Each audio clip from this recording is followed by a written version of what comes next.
a la organización por la invitación a volver a estas jornadas. Realmente me siento como en casa. Quizás se deba al hecho de que la primera vez que vine aquí a hacer un resurfacing con los miembros del departamento me acogieron de forma muy afable. También quizás se deba al hecho que una de mis abuelas fuera murciana, no de aquí, pero de Cabra, perdón, de Mula. Cabra está en Córdoba, tengo otra abuela de Cabra. La verdad es que estoy impresionado por la primera charla. Eduardo, es una muestra de erudición increíble. Sé que te gusta la historia, pero el repaso de la historia del resurfacing ha sido de primer orden, de primera magnitud, y todo lo demás también. Y os voy a contar un poco mi experiencia desde dentro. Aunque soy de Barcelona, me marché al Reino Unido hace 22 años y allí, después de unos años de hacer trabajillos varios, entré de residente en Birmingham, donde me formé como traumatólogo, y entre otras personas trabajé para Derek McMinn y para Ronan Tracy. Derek McMinn, como Eduardo os ha contado, es una persona muy importante en la historia del resurfacing moderno, del resurfacing metal-metal, junto con Amstutz, sería el padre de este resurgimiento del concepto del resurfacing. En los años que trabajé con él y con Ronan Tracy, pues el resurfacing estaba en expansión, eran unos tiempos muy de entusiasmo, de mucha ilusión. Estábamos en el centro del mundo. Normalmente Birmingham es una ciudad grande, pero de segundo orden en Inglaterra, donde todo va a Londres. Pero durante aquellos años, en el mundo de la artroplasia de cadera británica, nos habíamos convertido en el centro del universo. Venía gente de todo el mundo a aprender la técnica, y nada parecía indicar que las cosas iban a cambiar a tan corto plazo. El año antes de tomar mi plaza de consultant en Coventry, hice una fellowship en Oxford, y allí trabajé para David Murray, la persona de la derecha, y para Peter McGladdy Smith. Ambos en aquellos tiempos estaban todavía muy interesados en el concepto del resurfacing, estaban implantando grandes números de resurfacing. Es interesante porque unos años más tarde Oxford sería el primer centro que levantaría la voz de alarma en relación a los problemas potenciales con el par metal-metal y particularmente con el resurfacing. Pero esto no era en el año 2002 y 2003. En el 2003 ocupé mi plaza de consultant en los hospitales universitarios de Coventry y Rugby. En aquellos tiempos el resurfacing seguía en apogeo. Si ocupabas una plaza de cirujano de la cadera en un hospital universitario en el Reino Unido y no podías hacer resurfacing, eras un don nadie. De hecho, nunca conseguirías una plaza en un hospital universitario si no podías ofrecer un resurfacing como parte de tu arsenal de operaciones. Y muchos de nosotros, jóvenes e incautos, pensábamos que era la panacea universal. Es un concepto mucho más lógico, mucho más intuitivo que las prótesis convencionales. Pensamos que iba a ser la solución para los pacientes con caderas más o menos normales. Que con el paso del tiempo, en unos breves años, las prótesis convencionales iban a ser reemplazadas en su práctica totalidad por el resurfacing. La única indicación para prótesis convencionales serían pacientes con una anatomía totalmente anormal, donde hubiera que restaurar un offset, una longitud que no podías restaurar con el resurfacing. Poco nos imaginábamos que 10 años más tarde el resurfacing estaría al borde de extinción, luchando por sobrevivir en un ambiente muy hostil y una situación muy preocupante. Las razones para esta caída en desgracia del resurfacing son múltiples y Eduardo ha estado mencionándolas en su charla. Una de ellas sería la preocupación acerca de los efectos nocivos de las partículas e iones metálicos liberados por estas articulaciones, el ARMD, que son las siglas en inglés de estas reacciones abnormales o adversas a las partículas metálicas, que pueden causar daño devastador a los músculos que rodean la cadera, al hueso que rodea la prótesis, que pueden tener consecuencias muy severas para la función de la cadera, incluso cuando se efectúa un recambio o una revisión de forma correcta. Otra preocupación es la preocupación acerca del posible efecto carcinogénico de los iones de cromo y cobalto. Una preocupación que es más teórica que real. Hay evidencia, como Eduardo os contaba, de que en algunos animales de laboratorio estos iones pueden ser carcinogénicos. Hay evidencia que estos iones pueden causar anomalías de los cromosomas, translocaciones, deleciones, algunas de las cuales estarían ligadas a algunos tipos de cáncer. pero hasta el momento no hay ningún estudio epidemiológico que demuestre que la incidencia de cáncer en estos pacientes sea más alta que la población en general. El hecho de que uno de los estudios demostró que la incidencia de cáncer era más baja durante el primer año simplemente se debe al hecho de que para operarte de cadera pasas por un screening preoperatorio bastante estricto y normalmente pues, pacientes con cáncer no se consideran apropiados para este tipo de cirugía. Esta es la explicación que me imagino tendría los hallazgos de este artículo, de este papel que tú mencionaste. Otro factor que ha contribuido a la caída en desgracia del resurfacing ha sido la evidencia que muchos de vosotros habéis experimentado, que técnicamente es mucho más difícil hacer un resurfacing con una prótesis convencional. Yo creo que los cirujanos hemos sido muy afortunados hasta el momento, porque las culpas del fracaso del resurfacing se han echado en el diseño, en la metalurgia, en la selección de los pacientes. Yo tengo una clínica, un dispensario de dolor inguinal en pacientes con resurfacing que están experimentando problemas, y en la vasta mayoría de pacientes, yo diría que más del 90% de los pacientes, cuando miras la radiología o los TACs o las resonancias, sobre todo la radiología y los TACs, encuentras que los fracasos se deben a errores técnicos cometidos por el cirujano en el momento de la implantación. Yo diría que en un 90% de casos la culpa es del cirujano. Si tú implantas un resurfacing, este es un caso mío, por cierto, con un cótilo en esta orientación, ya puedes tener el mejor diseño, la mejor metalurgia, la tribología te va a fallar. Este paciente tenía carga marginal y desarrolló un pseudotumor. Afortunadamente, espero que no hayan abogados en la audiencia, afortunadamente los abogados todavía no están al corriente de esto. En cuanto empiecen a intuir que este es el problema, lo vamos a pasar mal, muchos de nosotros, no sé aquí, pero ciertamente en el Reino Unido. Otras razones por las cuales el resurfacing ha ido cayendo en desgracia se deben a que algunos de nosotros nos hemos dedicado en los últimos años a derribar algunos mitos que existían en relación al resurfacing. Por ejemplo, el mito que la función tras un resurfacing era mejor que tras una prótesis convencional. Este es un artículo de nuestro departamento publicado en el British Medical Journal el año pasado. Está basado en un estudio aleatorizado. Durante un tiempo, todos los pacientes tributarios de resurfacing fueron aleatorizados a una prótesis convencional o a una prótesis de resurfacing, y se les sometió a la misma rehabilitación postoperatoria y se les dio el mismo consejo en cuanto a las actividades postoperatorias. Entonces, evaluamos sus índices funcionales al año, a los 3 años y 5 años, y observamos que no había diferencia. Hay artículos seminales, un artículo de Gordon Bannister de Bristol, publicado en el 2005, donde de forma clara, fehaciente, demostraba que el resurfacing era muy superior a las prótesis convencionales.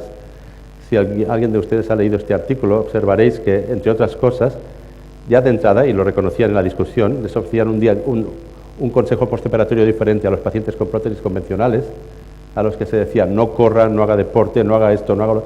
y a los resurfacings a los que se les decía haga lo que quiera, vaya a correr, juegue al squash, juegue al tenis. Y después tenían la osadía de evaluar la función al cabo de 1 año, 3 años, 5 años, y obviamente algunos pacientes hacen lo que les dice el médico, y obviamente esta es la razón por la cual encontraron diferencias.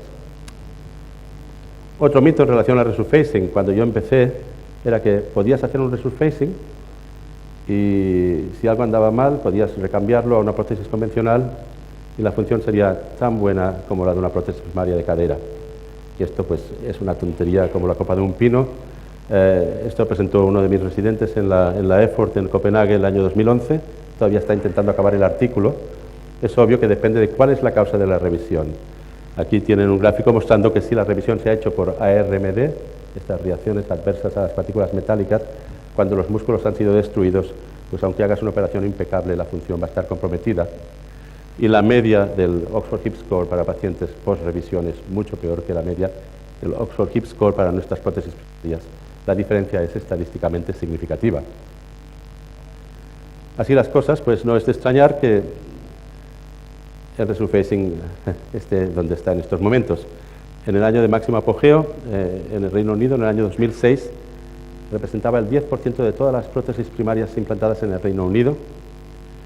En la última publicación del National Journal Register, que salió hace un par de meses, que corresponde a la actividad del 2012, representa meramente un 1%, algo menos del 1%. Yo creo que con el resurfacing la comunidad de traumatólogos se ha comportado como como un rebaño de ñus o como una estampida de ñus, ni era tan bueno como pensábamos que era al principio, donde todo el mundo quería implantar un resurfacing, todos los pacientes querían un resurfacing y todas las compañías querían tener su sistema de resurfacing, ni es tan malo como estamos, como para justificar lo que estamos viendo en este momento, una huida despavorida, un tsunami de pánico que está no solamente afectando a los pacientes, pero también a la comunidad médica, a la comunidad de cirujanos de cadera. Porque si miramos los resultados, y es interesante lo que decía Eduardo, puedes mirar resultados que ilustren cualquier argumento que yo quiera defender, como en cualquier tema relacionado a medicina, política y demás. Pero si miramos los resultados, veremos que estos no son tan malos. Obviamente los diseñadores, como Roland Tracy, que era el partner de McMinn, pues siempre tienen mejores resultados que los humanos de condición normal, más o menos. Esta es la experiencia inicial de Roland. Sus primeros 144 casos, la proporción de varones y mujeres es la misma que en la mayoría de series que se remontan a más de 10 años, un 60-70% de varones, un 30-40% de mujeres. Seguimiento mínimo a 10 años. La supervivencia para toda la cohorte, casi un 94%, para varones un 98% y para cabezas grandes casi un 98%. Aunque las mujeres representaban una minoría de su cohorte, 8 de las 10 revisiones que hubo fueron en mujeres, y él dice que solo encontró un caso en el que encontraron evidencia de ARMD. ARMD, que continuaré mencionando en la charla, es el acrónimo para estas reacciones anómalas a las partículas metálicas. Hace un tiempo en Inglaterra, en una reunión, se decidió que este era el término de consenso que englobaría pseudotumores, albal, metalosis y todos los otros términos que diferentes grupos habían utilizado para describir este tipo de problemas que afectan mayoritariamente a las partes blandas, pero también al hueso.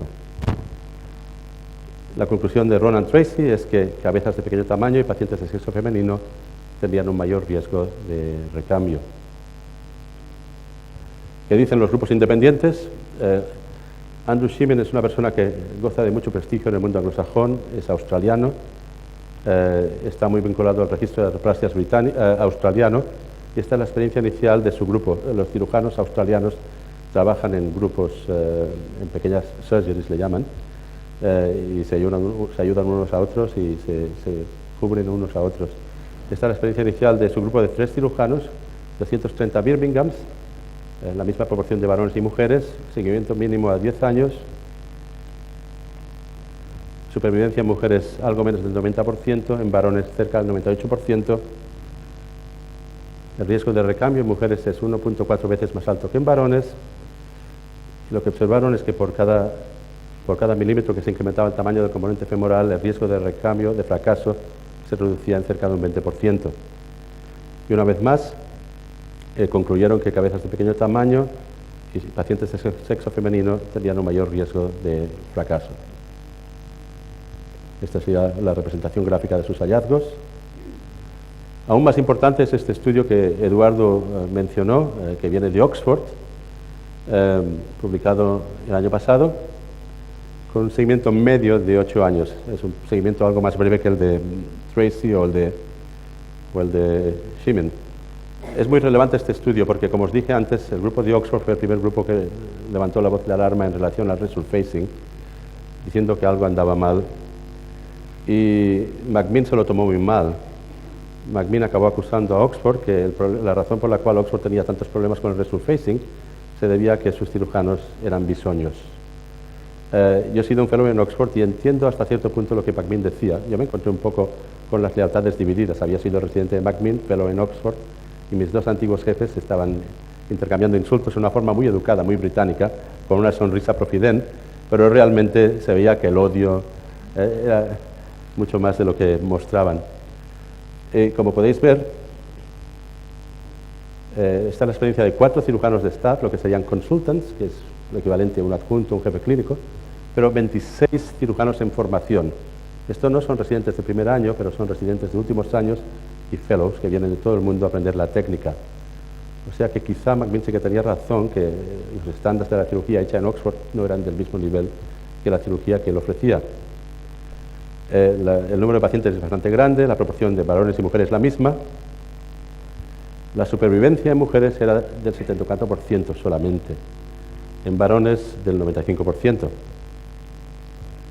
Hubo 54 recambios, de los cuales la mitad fueron por pseudotumor o por ARMD. La incidencia de revisión por pseudotumor a los 10 años es cerca del 20% para mujeres y algo menos del 2% para varones. La incidencia de revisión por pseudotumor a los 10 años es de cerca del 30% para cabezas menores de 48 milímetros de diámetro. Pero una vez más, y en esto sí que están todos de acuerdo, el riesgo de recambio depende del sexo del paciente, siendo más alto en mujeres, y del tamaño de la prótesis, siendo más alto en las prótesis de menores dimensiones. Ahí tienen una representación gráfica de la supervivencia en relación al sexo y al tamaño. Inglaterra, y una charla de Inglaterra sin mencionar el National Joint Register, nuestro registro de artroplastias, sería una charla medio vacía. Se ha convertido en el gran árbitro de la vida de los cirujanos de artroplastias de cadera y rodilla. Lo odiamos, lo tememos, lo admiramos, los loamos de igual manera. Realmente están cambiando la práctica de mucha gente, incluida la mía.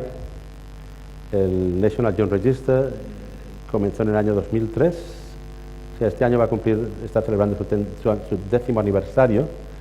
Es mucho más reciente que los escandinavos o que el australiano, pero como la población del Reino Unido es mucho mayor, se ha convertido en el registro de artroplastias más grande del mundo.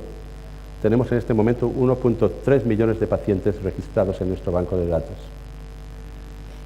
Y el año pasado publicaron un artículo en el que habían analizado los factores independientes que predecían el fracaso, la revisión en relación al resurfacing de cadera, para casi 28.000 pacientes con un diagnóstico primario de artrosis.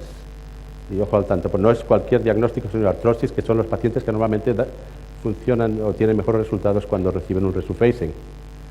70% varones, la tasa de recambios a los 7 años de seguimiento era un 3,6%, y había un 7% de casos de ARMD, albal, pseudotumor, metalosis, como lo queráis llamar. Y concluyeron una vez más que el sexo del paciente, el tamaño de la cabeza, eran factores importantes para el riesgo de revisión, pero también cuando el cirujano que implantaba la prótesis había realizado menos de 50 resurfacings y la marca de resurfacing. Y ahí está el gráfico mostrando la supervivencia a los 8 años según la marca de resurfacing. Como veis, la que funciona mejor según este gráfico sería la Birmingham, la que funciona peor según este gráfico es la ASR, esto lo sabemos todos. La que utilizamos en Coventry desde siempre ha sido la Cormet, que sería la azul, la que estaría por debajo de la negra, la que llega a los 8 años, porque es una prótesis que lleva años en el mercado. Aunque esto también es algo discutible, porque la Cormet 2000 hace 7 años que dejó de existir, ha sido reemplazada por rediseños de la Cormet, y la Cormet que estamos utilizando hoy en día no tiene nada que ver con la Cormet que fueron los primeros casos que se introdujeron en el National Joint Register, en el banco de datos. Otra cosa que quiero avisarles, no soy yo, ¿verdad? No. Tanto Derek McMinn como Ronan Tracy son cirujanos de un volumen tremendo de cirugías anuales. McMinn ha hecho unos 6.000 Birminghams y Ronan Tracy 7.000. O sea, de estas 15.000 Birminghams, más de 12.000, casi 13.000, han sido implantadas por 2 cirujanos, 2 diseñadores. O sea que los resultados estarían un poco sesgados. En cuanto a las otras prótesis, no tengo constancia de que ningún diseñador ha estado involucrado en la implantación de las prótesis. Ciertamente, la experiencia de la Cormet es la experiencia de muchos cirujanos, algunos de los cuales hemos hecho cientos, pero no miles. O sea, todo hay que analizarlo conociendo las cosas desde dentro, y esto es donde puedo ayudarles porque estoy ahí dentro, viendo lo que pasa. Y ahí están los resultados a 10 años, pero que no son realmente a 10 años, es a un seguimiento medio de 8 años, a 7 años, de la Cormet desde el último rediseño. La experiencia de 9 cirujanos en 5 unidades en el Reino Unido, misma proporción de pacientes femeninos que en las otras series. Este es el seguimiento máximo de 10 años, pero ya os digo, el seguimiento medio son 7 años, un 93% de supervivencia para toda la cohorte, casi un 97% para los pacientes con artrosis de cadera, casi un 95.5% para cabezas grandes, pero solamente un 82% para cabezas de 44 milímetros de diámetro o menores. Y en nuestro estudio encontramos que los fracasos están asociados a cabezas pequeñas, normalmente asociadas al sexo femenino, a diagnósticos que no sean los de artrosis de cadera, por ejemplo, PERTES, necrosis avascular, displasia de cadera, pacientes con un Harris Hip Score preoperatorio de menos de 44 puntos y una discrepancia en la longitud del miembro inferior preoperatoria mayor de 1 centímetro, que normalmente se vería en pacientes con displasia de cadera y demás. La incidencia de revisión oscilaría entre un 3,3% en pacientes con artrosis de cadera y algo más del 30% en pacientes con 3 o más factores de riesgo que tenían un efecto aditivo. Esta es la forma en que el National Joint Register, el registro de artroplasias británico, nos envía nuestra información anualmente. Esta es mi propia información, no tengo ningún problema en compartirla con ustedes. En teoría desde el año 2003, pero mi hospital empezó a introducir información en el registro a partir de 2007 y los hospitales privados en los que hago muchas de mis cirugías solo empezaron a introducir la información hace un par de años. Esta es la incidencia de recambios y hay una media en la cual me encuentro para ambos, para los resurfacings y para mis prótesis no cementadas, y después hay 1 y 2 desviaciones estándar a ambos lados de la media. Los cirujanos en rojo son los cirujanos que están más allá de las 2 desviaciones estándar. La palabra en inglés es outliers, la traducción que me dieron ayer, Oliver, es forajidos. No sé si sería aplicable, quizá sería del gusto de algunos abogados, pero no son forajidos, eran gente que utilizaban la ASR mayoritariamente. Y lo mismo, los forajidos en prótesis no cementadas eran ASRs con cabezones metálicos grandes. He puesto esto para mostrarles que la incidencia de recambios es el doble en buenas manos. Yo considero que soy buenas manos para el resurfacing, que en el resurfacing es el doble que en las prótesis convencionales. En algunos casos llega hasta 3 veces más alta. O sea, el sumario es que la revisión es más frecuente en el resurfacing. La mayor parte de series están de acuerdo en que el sexo femenino, cabezas pequeñas, son un factor primario de riesgo para revisión. Hay factores secundarios de riesgo para revisión que serían la marca, cirujanos de bajo volumen y pacientes que tienen un diagnóstico que no sea artrosis primaria de la cadera, o lo que llamábamos antes artrosis primaria, que normalmente son choques femoroacetabulares que no han pasado por las manos de los artroscopistas y por esto han evolucionado hasta un punto que necesitan una prótesis. Esto era ayer, ¿no? Y tenemos evidencia de que hay buenos resultados a largo plazo en pacientes varones con cabezas grandes, jóvenes y activos. Y ahí se acababa mi charla hasta estos últimos días. Quizá esto no sea suficiente. En el Reino Unido tenemos una agencia que se llama el NICE, que es el National Institute for Clinical Excellence, o el Instituto Nacional para la Excelencia Clínica, que va promulgando guías, ucases, intentando mejorar la calidad de la medicina que se practica en el país, basada en la evidencia. Depende del Departamento de Salud, pero son independientes. Estas guías, aunque no son ley, se envían a los directores, a los gerentes hospitalarios, a los directores médicos, a los jefes de áreas de salud, y tiene muchísima influencia a la hora de informarles acerca de qué prótesis tienen que comprar para que implantemos en los pacientes del sistema de salud público. Esta agencia se fundó en el año 99 y en el año 2000 publicaron su primera guía en relación a la prótesis de cadera, en la que sugerían que había que utilizar prótesis que tuviesen una supervivencia mínima del 90% a los 10 años de seguimiento. Y con esto estábamos todos bastante contentos. El problema es que este documento está siendo revisado en estos momentos, todavía no ha sido publicado. Lo que se ha publicado en la prensa son filtraciones acerca del documento, pero parece ser que el nuevo documento que va a salir en las próximas semanas o meses sugiere que habría que subir el umbral y que habría que utilizar prótesis con una supervivencia a los 10 años del 95%. Esto realmente es lo que dicen en inglés moving the goalposts, está moviendo las porterías. Si volvemos a ver este gráfico de supervivencia de los resurfacings en el National Joint Register, y trazamos una línea en el 95%, en el umbral del 95%, veréis que no hay ningún sistema de resurfacing, ni siquiera la Birmingham, estos seguimientos a 8 años, que esté por encima de este umbral. Y esto yo me imagino que va a ser el último insulto, la puntilla definitiva al resurfacing, al menos temporalmente. Para más INRI, Corin, la compañía que hace Cormet, el resurfacing que yo implanto, me llamaron hace una semana, literalmente, para decirme que a partir de diciembre dejar de manufacturar la prótesis. O sea que, y estoy en las tesituras si me cambio a otro sistema o dejo de hacer resurfacing de momento, lo cual es una lástima porque mi cosística es mucho más grande que lo que tiene el National Joint Register. Es una operación que hago bien, tengo muchos pacientes contentos. O quizá no, o quizá estoy haciendo como McMinn y como los grandes cirujanos y estoy ciego a mis fracasos y pienso que soy mejor que los demás. Pero con esto os dejo. Esto no sé si iba a ser el resurfacing, pero me parece que ahora es yo, es mí mismo, es una representación mía. Cómo me encuentro con toda esta información que me va llegando en las últimas semanas. Gracias.